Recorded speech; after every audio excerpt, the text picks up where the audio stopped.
J.K. Rowling is known as being the author of the infinitely famous Harry Potter series, going on to spawn loads of merch, spin-off films, and even a stage play. So yeah, Harry Potter is pretty huge, and to be able to say that you're the creator of it is pretty cool. What's not pretty cool is the fact that J.K. Rowling went on to be called out for being surrounded by loads of controversy, mostly for being overtly transphobic and the Harry Potter books actually containing a lot of racist and homophobic undertones. Well, J.K. has not finished writing and actually just recently wrote a new book called The Ink Black Heart. People who have read the book realize that it actually seems to mirror her own life and seems to be her attempting to victimize herself through her literature. So let's take a look at the content of the book and what has led people to draw comparisons between the plot and her own life. Her newest book is an installment in her crime series and tells the story of a YouTube cartoonist named Edie Ledwell. Edie's fans end up turning against her because they determine that her work is transphobic. Sounds way too familiar already. Spoiler alert, Ledwell is later found stabbed to death and dumped in a London graveyard. So the premise of her book is a famous creator whose fans turn on her for her transphobic views.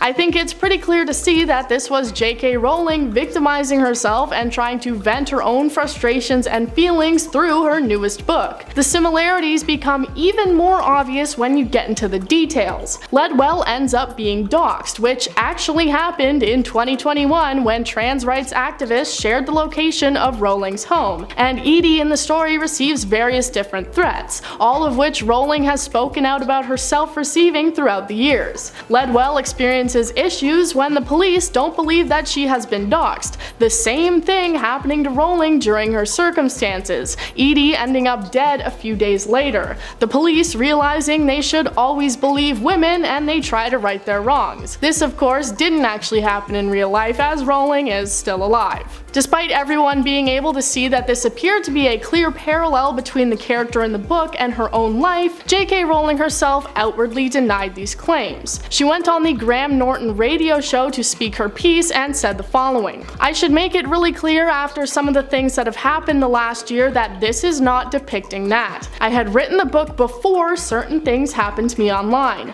I said to my husband, I think everyone is going to see this as a response to what happened to me, but it genuinely wasn't. The first draft of the book was finished at the point certain things happened." So she's saying, I know it sounds like what happened to me, and I knew people would think it's about what happened to me, but I swear it's not. Despite her going on the show to say this and try and convince people otherwise, I'm pretty sure most people still believe that this was just a shallow attempt by her to get people to feel sorry for her situation and paint herself in the role of the victim, apparently in the book a very literal victim. People on social media have been historically very vocal about their dislike towards J.K. Rowling and her political views, so let's see what people on Twitter had to say about this newest book. One person pointed out how J.K. Rowling had attempted to use a different male pen name for the new crime series, but it didn't really work out at all for her. J.K. Rowling is like the bizarro Stephen King, in that King wrote under a pseudonym to prove that his writing was good enough that the books would still sell without the King brand. Rowling tried the same and flopped so badly they had to immediately leak her real name. And J.K. Rowling writing a book about how she gets targeted by people who don't tolerate her bigotry under the pen name she borrowed from the man who invented anti-LGBTQ conversion therapy